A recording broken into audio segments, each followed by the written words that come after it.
Okay, we're going in. Avon calling. We've got laminate floors that were just in. It's kind of a shame there's some tracking going on, but they just washed these today. So when I did a moisture reading test, I was getting like 23% moisture indicator, but I'm really not sure.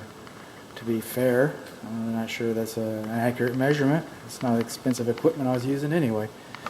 So we're coming along here. This is an infrared camera, and we're looking for consistencies. That's pretty consistent. And abnormalities. That's not an abnormality. That's thermal bridging. Nobody expects and wants that, but it's kind of hard to get around it. Okay, so we come up here, and there's the light. And what's this? We got a hot spot right there.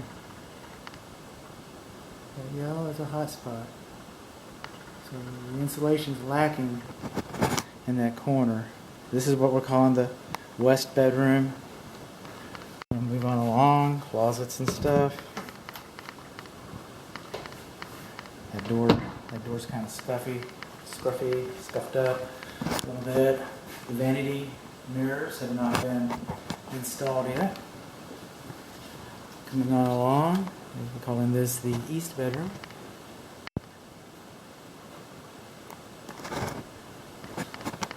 Now, when I'm testing the smoke alarms, I couldn't test them all, I couldn't reach them all. But this one I could not reach, and I could not hear it. And the others are interconnected, so if I tested this one, I heard that one. If I tested that one down there, I could hear it in the living room, in the master bedroom. So, but I never heard that smoke alarm activate. Coming on along. Closets and stuff. Windows, the great area, the great room, formal dining area. The fireplace. The builder needs to demonstrate how this thing will work. I keep turning it on and it never turns on. I'm going to say that it doesn't have a hearth extension because it doesn't, but the manufacturers may not specify that it has one. It's always closed. It's a sealed glass front. Nothing's ever coming out. So, but I have to kind of call that to people's attention. Now, let's do that thermal lesson again. We're going to be thermographers here. What we're looking for is, okay, that's thermal bridging. We saw that in the other room. That's consistent. Okay, that's normalities and abnormalities. And we're coming along. That's the window. So it's nice and warm. Nice and warm because it's the window, and the window lets heat in. And the fireplace, we're going to turn that off. And coming along here. Thermal bridging. Come along here and whoa! What is this? What is this? Well, that just looks like the Milky Way. The insulation is just off or not here. In fact, it might not even be there. That's pretty incredible. That's pretty incredible right there. It's a shame. There's only one way to get to that. It's a shame. Let's go ahead and take some pictures of it.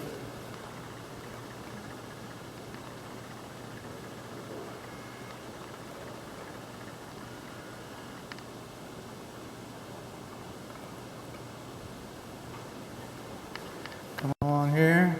Just gonna get in there a little bit. Look at that. That's the northern lights. That's a thunder shower.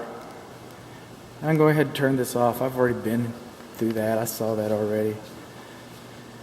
But we're coming in here. I've got some unusual little rubber little stops right here, but this corner's kind of booted up. It really is. Now this fan, this grill, okay, this cooktop, it's tilted about 2 degrees. And so if you have a pan in here, all the grease and oil, the cooking oil, it's going to come over here. The pan's not going to sit level and cook level. Kind of interesting. Now this is a vent fan. I'm assuming that it goes outside.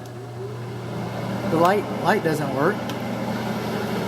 Now check this out. This is not scientific, but this is a pretty good cooktop. You got 5 burners. It looks like it's ready to roll. You know, we're putting out some BTUs here. Putting out some BTUs. So our fan's going to have cubic feet per minute, CFIs. CFMs, excuse me. The fan's supposed to be moving some air. So let's just take this paper here, just bear with me. And this paper is in my nose. Looks like it's pulling more than it was. But I just don't know if that's going to be. That's beyond what I do. I don't do value, capacity, volume, those kinds of things. I don't usually do that. But when you consider how much BTUs is putting out, I'm just curious about how many CFMs that you have in the light, regardless the light doesn't work. Now the National Marble Institute says that if you have a countertop that extends, and I understand this isn't marble, this is cultured and it's wood, if it extends past 11 inches, it should have a corbel underneath there, or some kind of support, and it doesn't. It doesn't. It's more than 11 inches. It's just about 12 inches. So we have that. Moving on along, this is the kitchen sink. This is called a foul line, F-O-U-L. It's where the cooties hide, the bacteria, the germs, the spirochetes, the viruses, all this stuff hides up underneath there. This is supposed to cascade straight down. I know it's difficult, but that's what it's supposed to do. Foul line's a thing. You have a 1/3 horsepower garbage disposal. This dishwasher, the drain line is supposed to come up and touch the bottom of the. So we've got a good loop, and we got an air admittance valve. This air admittance valve, we have that because we can't have the plumbing. I mean, the plumbing we don't want it coming up through the air and going up through the ceiling and through the roof. So we have an air admittance valve, and that equalizes the pressure so everything can go down. But know this. Know that air admittance valves require servicing. So about once a year it needs to be serviced. You might want to have a plumber come in or what. Check the instructions. They should have some instructions. They installed this. It came with instructions. And they're going to install another one next door, and they're going to install another one next door to that. So the instructions are available. This is the low switch. Boy, that's loud. Woo. That's loud. Okay. So as long as it's 1/3 horsepower, which this is, then you can install a switch underneath the sink like that. Now if you're coming back or you want to upgrade, if you ever thought you wanted a 1 horsepower garbage disposal, 3/4 is fine, 5/8 is fine, but if you ever decided that you wanted a 1 horsepower garbage disposal, this switch is no longer acceptable as per the manufacturer.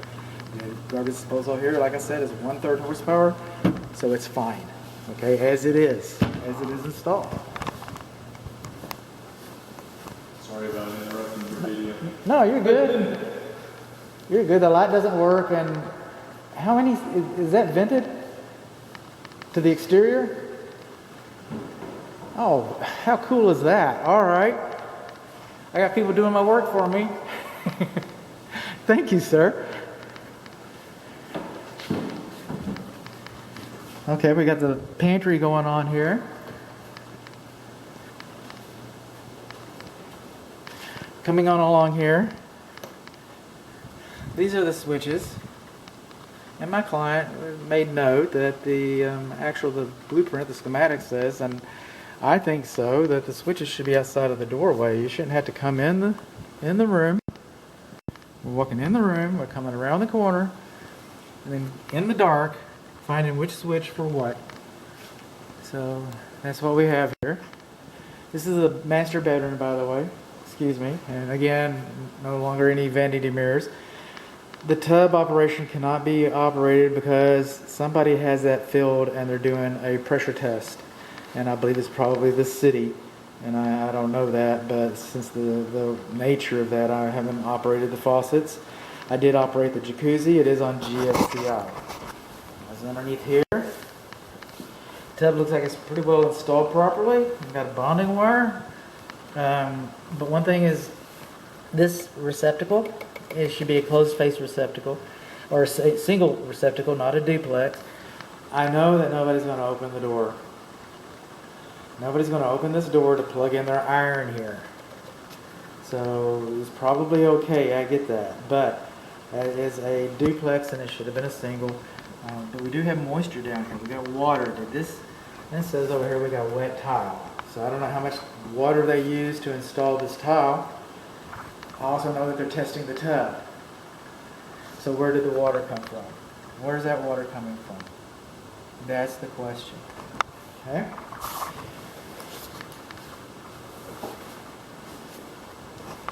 Moving on along. This is the master shower. It's kind of interesting here because this handle operates this nozzle only.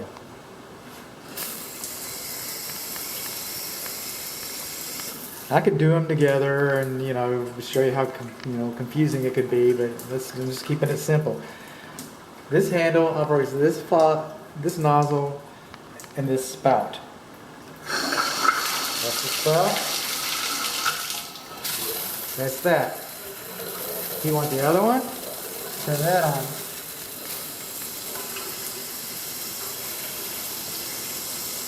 No doubt it was designed that way, but you're going to get to figure it out. So I thought I'd be part of that process. Moving on along.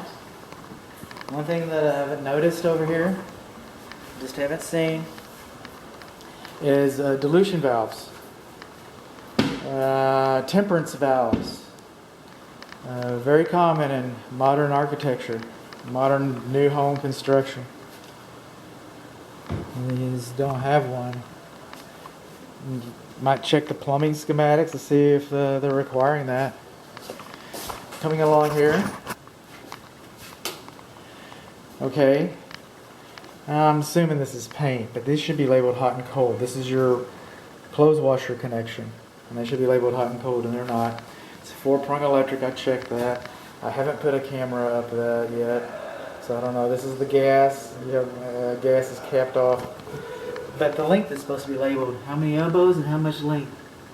So that way you can buy laundry equipment that can vent properly. That information is supposed to be there. This is the thermostat. We're in the laundry, by the way, if you haven't guessed. And this is the south wall, if you haven't guessed. And this is the thermostat for the water heater. And this is the main shut-off valve for the house. I couldn't find it earlier. Anybody remembers that from an earlier video? I hope you watched. Most people don't. So anyway, if this valve is perpendicular, the water's off. If you have an emergency, you turn the water off. If it's parallel, then the water's on. That's how that works. I'll come back and snap that on here in just a minute. Coming on along. This is the mud room, mud area. We're close to the garage. We're calling this the north bedroom. North bedroom. We're missing a door stop right there. Not a lot going on here, which is good. It's a new construction. You don't want a lot going on. I still need to run a little bit of water, do some verifications here. I'm not through yet. So, now we're coming on along. This is the pedestrian door into the garage. And they're supposed to have self-closing springs. Okay? If you're in the garage, and you'll see this video later where we do the door and everything, and we talk to people. This door is supposed to have if there's a fire in here, there's nothing to keep the fire from walking into the house. It's supposed to close behind you every time. And a lot of us find that a nuisance and we disconnect the springs, but the spring should be there. And we're back where we began, but I remember not remembering to let you know that this is the first hall between the west and the east bedrooms, and this is where the thermostat is, and this is where the air return is. Okay, the filter is in the attic. I think you've seen that video already too. So, but this is the thermostat. So it can be just about anywhere as long as it's not in a bedroom, as long as it's not facing a window. But at this end of the house, I'm just saying that the master suite might be a little more difficult to regulate the temperatures, and they do have satellite thermostats, and I don't think they're very expensive. I don't know, but I don't think they are. And you might be able to put a satellite thermostat in, as long as this one's outside of the master bedroom. Then it would be perfectly acceptable to have a thermostat in the master to get that comfort level. And really, that's about the end of the tour. I'm about to operate windows, so there may be some notes about windows that aren't on this video. I'm about to operate receptacles, and there might be some similar notes in that regard.